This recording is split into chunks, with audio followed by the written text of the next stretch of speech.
Mademoiselle Camille Chamou, c'est à vous. Camille Chamou. Camille. Tu l'as cherché, hein? Camille. Oui. Vous n'avez rien d'autre à dire, Michel, en fait. Elle est finie, votre transition. Bon. C'est fini. Alors, cher David Funkinos, vous venez nous parler de votre nouveau livre « Je vais mieux ». J'ai envie de dire qu'après 1 million d'exemplaires vendus de votre dernier bouquin, hey, c'est quand même la moindre des choses. Hein. Vous êtes hyper connu, vous êtes blindé. Heureusement que vous n'avez pas écrit « je vais pas terrible, moi ». Alors, j'ai lu aussi, David Funkinos, que vous êtes passionné de jazz. Vous auriez dû vous appeler David Jazzinos, hein? Funky, jazzy, voilà, on a compris, humoriste. Voilà. Ça commence bien, ça commence bien. Ça commence très très fort. Mais ça sonne bien. Oui, vous donnerez les clés quand même de mes blagues au public un jour. Oui. Alors, en même temps, vous aussi, David, vous avez un sens de l'humour très particulier. Vous dites « Belle du Seigneur m'a éveillée à l'humour et à la vie ».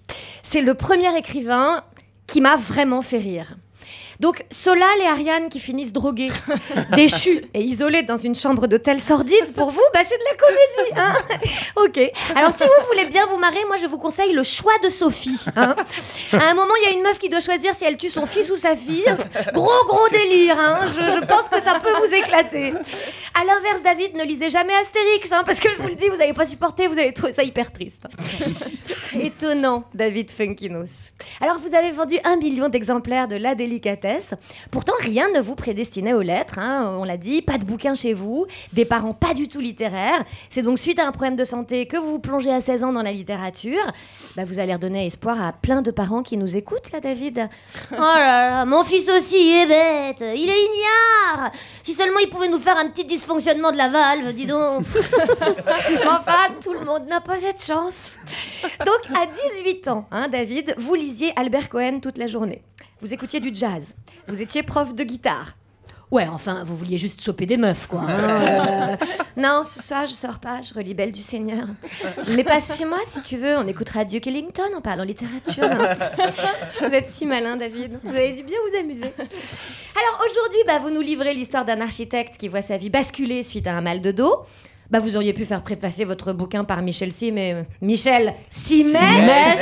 Marina Carrère. J'y arriverai jamais. Jamais. En tout cas, ça me fait penser à un livre que j'ai lu, hein, tant qu'on parle de littérature, David. Ça s'appelle Plus jamais mal au dos.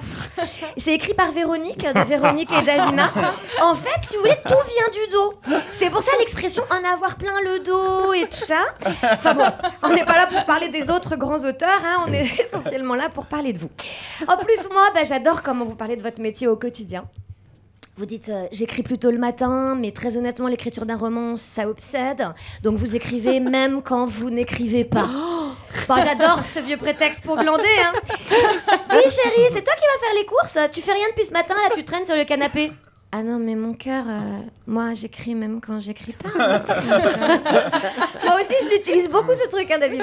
En fait, quelque part, quand je passe 3 heures sur Facebook, 1 heure sur Twitter et 50 minutes à acheter des chaussures sur Internet, j'écris mes chroniques. Hein. La vie d'auteur.